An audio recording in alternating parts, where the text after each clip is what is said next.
जहाँ संस्कृति शांति शिक्षा साथ साथ रहती, साक्षात सरस्वती का आलय है। नव सूर्योदय नव चंद्रोदय नव तकनीक में, वही तो प्रेरणा विद्यालय है।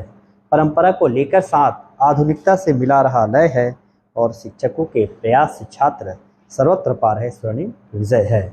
ऐसे आधुनिक गुरुकुल विद्यालय का शिक्षक होना गर्व की बात है। वास्तव में विद्यालय न थकने का, न रुकने का और न ही झुकने का नाम है। आज हम आज़ादी का सांस ले रहे हैं, और इस आज़ादी को प्राप्त करने के लिए हजारों वीरों ने त्याग, बलिदान और शहादत दी है।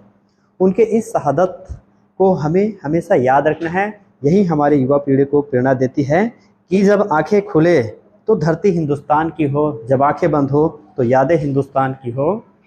मर भी जाए तो कोई गम नहीं, बस मरते वक्त मिट्टी हिंदुस्तान की हो।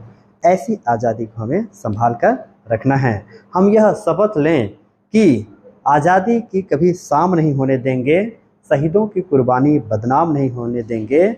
जब तक बची हो एक बूंद लहू की, भारत माँ के आंचल को नीलाम नहीं होने देंगे, भारत माँ के आंचल को नीलाम नहीं होने देंगे। कहते हैं आज़ादी महसूस करने की चीज़ है, पर यह सबके लिए समान हो यह जरूरी नहीं। पर इतना तो होने चाहिए कि सबको समान अधिकार मिलने चाहिए, अभिव्यक्ति की, रोजगार की, शिक्षा की, और ये कह सकते हैं न्याय की। पर यह कैसी आज़ादी? भले ही हम शारीरिक रूप से तो आज़ाद हैं, पर मन अभी भी हमारा गुलाम है। यदि हम फिजूल के पाबंदी के बिना जी रहे हैं तो आज़ाद हैं हम। यदि हम लोगों को उनकी सूरत से नहीं सीरत से जानते हैं, मानते हैं, तो आज़ाद हैं हम। अपने अधिकार तो पता है, लेकिन अपने कर्तव्य पथ का यदि भान है, उस पर अभिमान है, तो आज़ाद हैं हम। अपने लिए ही नहीं, दूसरों के हक के लिए अन्याय के खिलाफ बोलने की जरूरत रखते हैं, तो आज़ाद हैं हम। शोषण के विरुद्ध, अत्याचार के विरुद्ध, भेदभाव के विरुद्ध और भ्रष्टाचार के विरुद्ध बोलने की हिम्मत रखते हैं, तो आज़ाद हैं हम। आज़ादी तो सोच में होनी चाहिए, दूसरों के मान अभिमान में होना चाहिए, दूसरों के सम्मान में होना चाहिए, और देश के आन बान और शान में होना चाहिए। आज परिस्थितियां ज़्यादा बदली नहीं हैं। भले ही हम अंग्रेजों के 200 साल की गुलामी से आज़ाद हो चुके हैं, पर उनकी अंग्रेजियत कहीं न कहीं आज भी कायम है, छोटे छोटे मुद्दों के रूप में। चाहे वो आतंकवाद हो, क्षेत्रवाद हो, भाषावाद हो, नक्सलवाद हो, सामंतवाद हो, जात पात, ना जाने कितनी छोटी छोटी बेड़ियाँ आज भी हमारे पैरों पे है, जिन्हें आज हमें तोड़ने की ज़रूरत है। कहने का तात्पर्य है कि हमें फिर से आज़ादी की दूसरी लड़ाई लड़ने का वक्त आ गया है। पर यह लड़ाई अंग्रेजों से भी ज़्यादा मुश्किल है, क्योंकि अब यह लड़ाई दूसरों से नहीं, गैरों से नहीं, अपनों से है। पर यह लड़ाई लड़ेगा कौन? किससे लड़ेंगे? कब तक लड़ेंगे? सब तो चाहते हैं कि भगत सिंह फिर से पैदा हो, पर अपने यहाँ नहीं, दूसरों के घर में। भगत सिंह कौन थे? बहुत होनहार बालक था, चाहता तो बड़ी आसानी से सरकारी नौकरी प्राप्त करके पूरी जिंदगी मौज में जी सकता था, पर सनकी था, अपने मातृभूमि से प्रेम करता था, और देश को आज़ाद करने का जुनून सवार हो गया था। खुदीराम बोस, जिसके खेलने कूदने के दिन थे, 18 साल का था, बम बना रहा था, अंग्रेजों को जड़ से उखाड़ फेंकना चाहता था, और हंसते हंसते वो फांसी पर झूल गया। कैसे लोग थे ये? सनकी थे? जी हाँ, पागल ही तो थे, क्योंकि पागल लोग ही इतिहास बनाते हैं। इन सभी वीर शहीदों के कहने का तात्पर्य भी यही है कि हो गई है पीर पर्वत से पिघलनी चाहिए, इस हिमालय से भी कोई गंगा निकलनी चाहिए। सिर्फ हंगामा खड़ा करना मेरा मकसद नहीं, कोशिश ये है कि यह सूरत बदलनी चाहिए। मेरे सीने में नहीं तो तेरे सीने में सही हो कहीं भी आग, पर ये आग जलनी चाहिए, ये आग जलनी चाहिए। विश्व का कोई भी देश यह जानने के लिए उत्सुक रहता है कि कोई भी घटना घटे उसमें भारत की राय क्या है। जैसे रूस और यूक्रेन के बारे में हमारे स्टैंड को पूरी दुनिया ने सराहा था। आज हम विश्व की 5वीं बड़ी अर्थव्यवस्था हैं, और बहुत जल्द हम तीसरी बड़ी अर्थव्यवस्था भी बनने जा रहे हैं। कोविड काल में जब पूरे विश्व की अर्थव्यवस्था ध्वस्त हो रही थी, तब भारत ने वैक्सीन और अनाज के द्वारा बहुत सारे देशों को सहायता प्रदान करके पूरे विश्व को प्रेम और सहयोग का संदेश दिया था। चंद्रयान 3 और आदित्य L1 के सफल प्रक्षेपण ने पूरे विश्व को आश्चर्यचकित कर दिया, और हम आज अंतरिक्ष में एक बहुत बड़ी ताकत हैं। कुछ ज्वलंत मुद्दे हैं, समस्याएं हैं जिसे हम अनदेखा नहीं कर सकते। एक पल ऐसा लगता है कि देश धोनी सचिन की तरह चमकने लगता है, अगले ही पल आतंकवाद धधकने लगता है। एक पल देश टाटा अंबानी की तरह खनकने लगता है तो अगले ही पल मणिपुर जैसा जलने लगता है। एक पल पोखरण की तरह देश दहाड़ता है तो अगले ही पल भ्रष्टाचार के दलदल निगलने लगता है।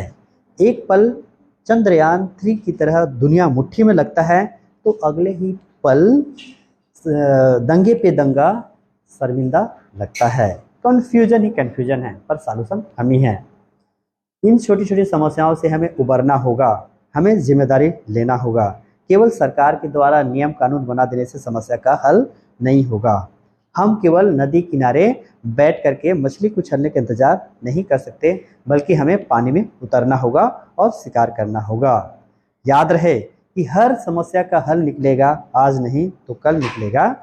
अर्जुन से लक्ष्य साध, मरुस्थल से भी गंगा जल निकलेगा, मरुस्थल से भी गंगा जल निकलेगा।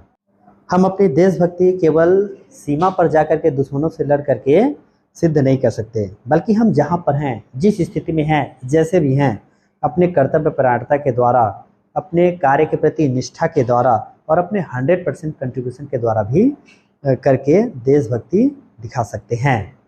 मैं यहाँ पर आपको 15 नियम बता रहा हूँ। यदि हम इसका 80%, 70% भी पूरी तरह से पालन करते हैं तो यह भी एक प्रकार की हमारी देशभक्ति ही है। पहला नियम यह है कि हमारे देश की खूबसूरती यहाँ का प्राकृतिक सौंदर्य है, अतः कचरा इधर उधर ना फेंकें। चिप्स कुरकुरे के जो रैपर्स होते हैं उसको हम डस्टबिन में डालें।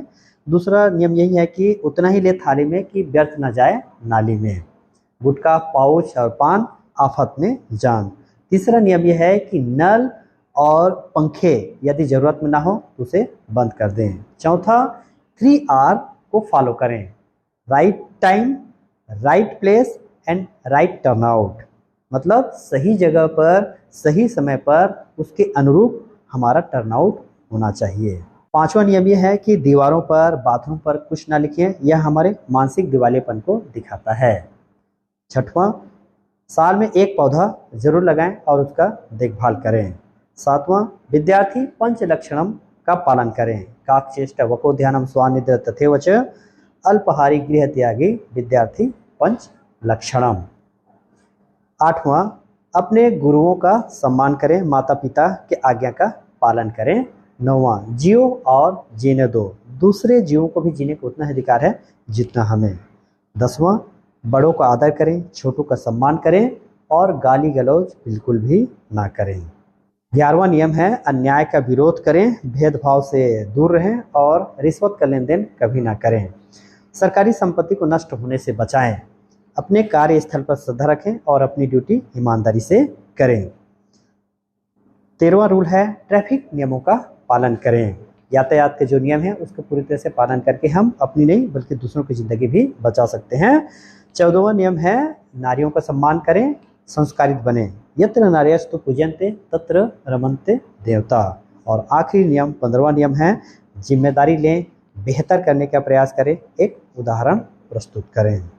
हमें छोटी मोटी समस्याओं से, उलझनों से और समस्याओं से ऊपर उठना होगा, क्योंकि जीवन को उत्कर्ष दुर्भावना में नहीं सद्भावना में है। जीवन को उत्कर्ष उत्तेजना में नहीं बल्कि संवेदना में है। जीवन को उत्कर्ष कटुता में नहीं, शत्रुता में नहीं, बल्कि आस्था, प्रेम, विश्वास और संप्रभुता में है। हम देश के प्रति अपनी भक्ति, अपने कार्य के प्रति ईमानदारी रख करके, जागरूक होकर के और सबको साथ में लेकर के कर सकते हैं। मैं तो बस इतना ही कहना चाहूँगा कि अपनी बातों में असर पैदा कर तो समंदर से जिगर पैदा कर। एक तरफा ना बात बनेगी कभी, जो इधर है वो उधर पैदा कर। मत भरोसे पे रह तू सूरज पे कभी, तू एक नई शहर पैदा कर।